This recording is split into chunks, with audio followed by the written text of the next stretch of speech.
4 amalan Rasulullah di 10 akhir Ramadan. Assalamualaikum warahmatullahi wabarakatuh. Alhamdulillahi wa kafa, wa usalli wa usallimu ala sayyidina Muhammadil Mustafa wa ala alihi wa ashabihi ahli sidqil wafa, amma ba'du. Hadirin yang dirahmati Allah Subhanahu wa taala, hari demi hari telah kita lalui dan tak terasa sekarang kita telah berada di penghujung bulan Ramadan.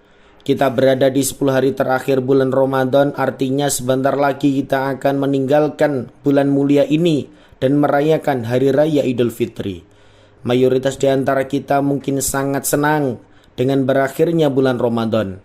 Karena puasa telah lewat, kita tidak lagi merasakan lapar di siang hari, letihnya tarawih di malam hari, hari-hari kembali normal sebagaimana biasanya. Namun demikian, bila dipandang dari sudut agama, sebenarnya kesenangan kita ditinggalkan bulan Ramadan itu membuktikan betapa rendah dan lemahnya iman kita.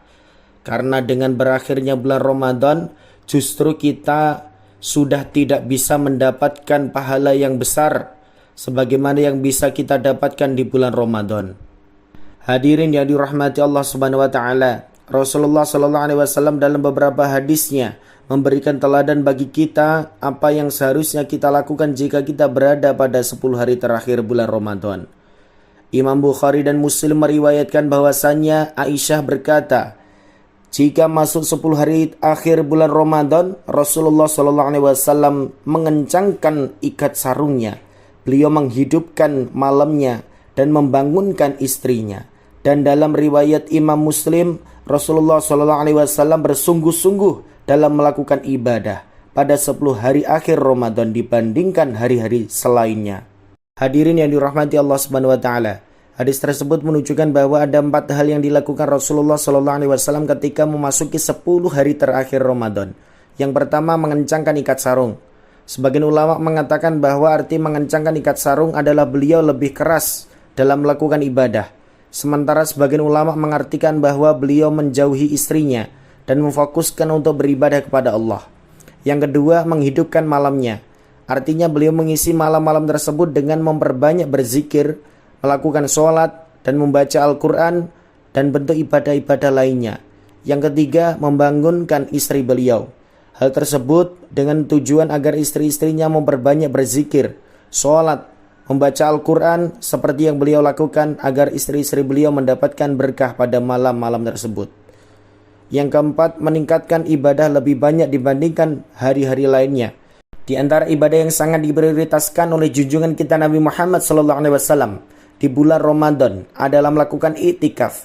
Syekh Izzuddin bin Abdissalam dalam kitab Maqasidus Shaum menekuli satu hadis riwayat Sayyidah Aisyah radhiyallahu anha.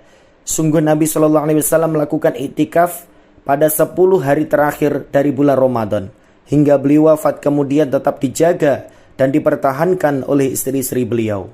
Hadirin yang dirahmati Allah Subhanahu wa taala, jika Rasulullah SAW saja yang maksum diampuni dosa-dosanya, yang dijamin surganya, begitu giat melakukan ibadah pada 10 hari terakhir Ramadan, maka marilah kita merenung sejenak, apakah kita yang tidak maksum, tidak terlepas dari dosa, justru patut bersantai-santai, tidak meningkatkan ibadah pada hari-hari tersebut? Sudah berapa kalikah kita khotam Al-Quran dalam Ramadan tahun ini? Sudah berapa kalikah kita tidak sholat tarawih dalam Ramadan tahun ini?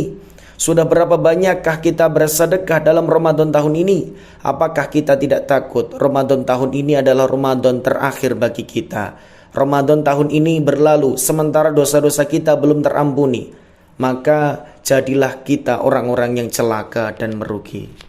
Hadirin yang dirahmati Allah Subhanahu wa taala, walhasil marilah sisa-sisa hari akhir Ramadan tahun ini kita gunakan untuk meningkatkan ibadah kepada Allah. Kita berbanyak iktikaf, tilawah Al-Quran, kita berbanyak berzikir dan berdoa. Kita berbanyak sedekah, memohon ampunan kepada Allah, dengan harapan kita Ramadan ini lewat, dosa-dosa kita benar-benar diampuni Allah Subhanahu wa taala. Semoga Allah mengampuni semua dosa-dosa kita, menerima semua amalan kita, dan menyelamatkan kita dari api neraka. Amin ya rabbal alamin.